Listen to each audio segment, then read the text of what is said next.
2 जुलाई 1995 की रात की बात है। कनॉट प्लेस के पास अशोक यात्री निवास हुआ करता था और उसके पास एक बगिया रेस्टोरेंट था। दिल्ली पुलिस का एक साधारण कांस्टेबल अब्दुल नजीर कुंजू अपनी बीट पर गश्त कर रहा था।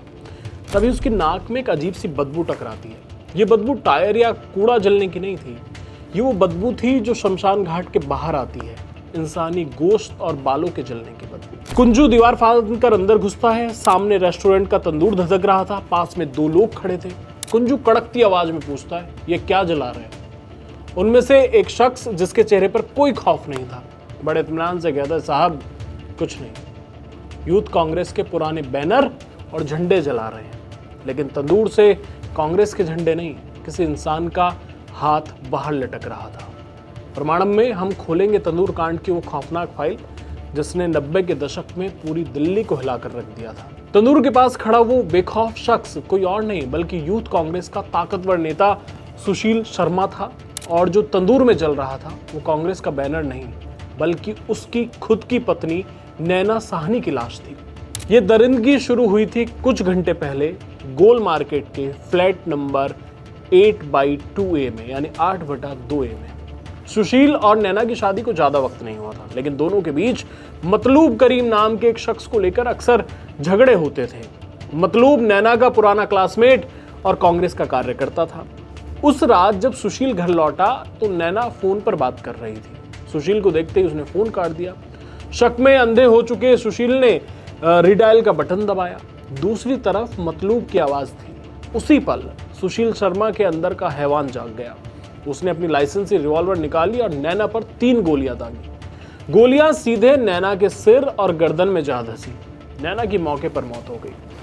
अब सामने एक लाश थी और करियर बर्बाद होने का डर। सुशील ने नैना की लाश को एक खून से सने कंबल और फिर पॉलीथिन में लपेटा, उसे अपनी मारुति कार की डिग्गी में ठूसा और निकल पड़ा। सोचिए, एक बाहुबली नेता अपनी बीवी की लाश डिग्गी में रखकर दिल्ली की वीआईपी सड़कों से होते हुए कनॉट प्लेस पहुंचता है और किसी पुलिस वाले की चेकिंग करने की हिम्मत नहीं होती। वो लाश को लेकर अपने दोस्त केशव कुमार के बगिया रेस्टोरेंट पहुंचा। उनका प्लान लाश को तंदूर में जलाकर राख करने का था, लेकिन यहाँ एक भयानक दिक्कत आ गई। तंदूर का जो मुंह था वो छोटा था और लाश बड़ी। इसके बाद जो हुआ वो रूह कपा देने वाला है।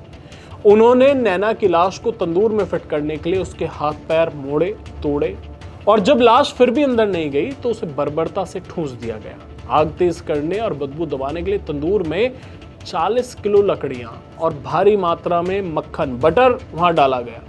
जब मक्खन इंसानी चर्बी के साथ मिला तो लपटे और बदबू बेकाबू हो गई और यहीं कांस्टेबल कुंजू की एंट्री हुई। कुंजू के साथ एक होमगार्ड भी हुआ करता था। जब वहां वो पहुंचा उसने होमगार्ड को थाने भेजा।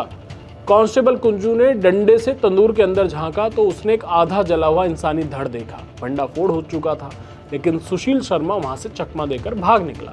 वो जानता था कि सिस्टम में उसके कितने आका बैठे हैं। वो दिल्ली से जयपुर, मुंबई, बेंगलोर भागता रहा। पूरे देश की पुलिस एक नेता को नहीं पकड़ पा रही थी। आखिरकार मीडिया के दबाव में कुछ दिनों बाद उसने सरेंडर किया। कोर्ट में ट्रायल चला, फांसी की सजा हुई, जिसे बाद में सुप्रीम कोर्ट ने उम्र कैद में बदल दिया। और अब सुनिए इस पूरी कहानी का सबसे कड़वा और खौफनाक सच।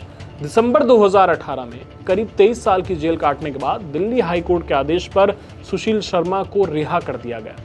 जिस इंसान ने अपनी ही पत्नी के सिर में बेरहमी से 3 गोलियां उतारी, जिस हाथ ने उस लाश को तंदूर में 40 किलो लकड़ी और मक्खन के बीच जलने के लिए छोड़ दिया, वो आज इसी समाज में हमारे और आपके बीच खुली हवा में सांस ले रहा है। केस खत्म हो चुका है, फाइलें बंद हो चुकी हैं, लेकिन तंदूर कांड की वरात आज भी दिल्ली के इतिहास में एक ऐसे काले धब्बे की तरह दर्ज है जिसे वक्त भी नहीं मिटा सकता। ये सिर्फ एक कत्ल नहीं था, ये उस सत्ता, अहंकार और दरिंदगी की कहानी थी जिसने इंसानियत को ही राख कर दिया था। आज भी जब भारत के सबसे खौफनाक अपराधों का पन्ना पलटा जाता है तो अशोक यात्री निवास के बगल में सुलगते उस तंदूर की बदबू बरबसी महसूस होने लगती है। प्रणाम।